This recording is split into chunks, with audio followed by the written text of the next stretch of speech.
तेजस्वी प्रसाद यादव को अब शायद बीजेपी नेता कभी भ्रष्टाचार के प्रणेता और जंगल राज के जनक नहीं कहेंगे। वो कहेंगे कि ये नए बिहार के नए महानायक हैं, और महानायक इस वजह से क्योंकि तेजस्वी प्रसाद यादव ने बिहार के इतिहास में जो कर दिया, बीजेपी के नेताओं ने कभी सोचा भी नहीं था। तेजस्वी प्रसाद यादव जब नीतीश कुमार के साथ शपथ लेने के बाद पटना के राबड़ी आवास पर पहुंचे थे, तो इधर बिहार में बयानबाजी शुरू हो गई थी।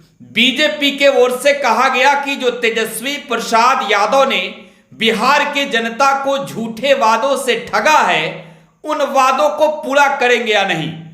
तब तेजस्वी यादव किसी फिल्म के गाने को सुनाकर कहते थे कि अरे भाई थोड़ा इंतजार का मजा लीजिए, और मैंने कहा कि नए बिहार के नए महानायक।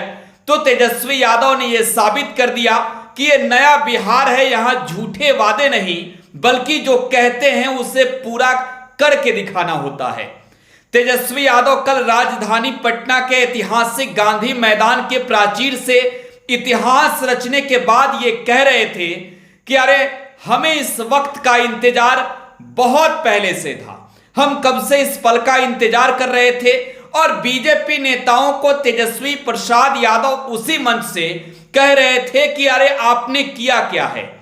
भारतीय जनता पार्टी के नेताओं को ये रास नहीं आ रही है कि बिहार में जिस तरीके से नीतीश और तेजस्वी की सरकार ने 1,20,336 अभ्यर्थियों को नियुक्ति पत्र देकर शिक्षक बनाया और उन्हें अपने अपने जिले के विद्यालयों में योगदान करने को कहा, और राजधानी पटना के गांधी मैदान से जब यह इतिहास रचा जा रहा था, तो उस वक्त तेजस्वी यादव अपने आप को ये कहकर साबित कर रहे थे कि जो हमने कहा वो हमने पूरा कर दिया है।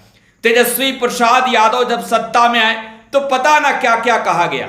ये कहा गया तेजस्वी यादव को लेकर कि ये लालू यादव के बेटे हैं, और नीतीश कुमार जब इनके साथ चले गए हैं तो अब नीतीश कुमार के सुशासन राज को तेजस्वी प्रसाद यादव जंगल राज में बदल देंगे।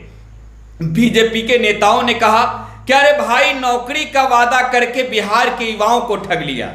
इतना ही नहीं, भ्रष्टाचार में लिप्त रहने के गंभीर आरोप तेजस्वी प्रसाद यादव के खिलाफ लगाए गए।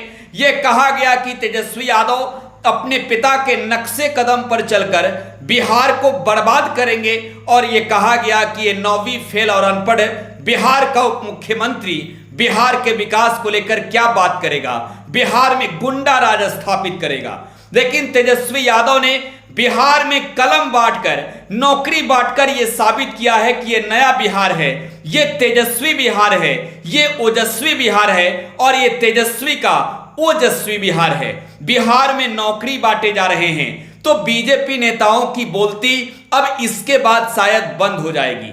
वादा था 10 लाख का, एक मुश्त 1,20,336 अभ्यर्थियों को नियुक्ति पत्र दिया गया। बिहार के इतिहास में पहली दफे हुआ, और इससे आप नया बिहार कह सकते हैं। आप ये कह सकते हैं कि नए बिहार में नई नई बातें हो रही है, नए बिहार में नौकरी और रोजगार की बातें हो रही है, और इस नए बिहार के महानायक नीतीश कुमार नहीं, नेतृत्वकर्ता नीतीश कुमार हैं, लेकिन नए बिहार के महानायक तेजस्वी प्रसाद यादव बन गए हैं। आपकी क्या प्रतिक्रिया है, छोड़ जाइए कमेंट बॉक्स में। फिलहाल आप टुडे बिहार न्यूज के साथ बने रहें। धन्यवाद।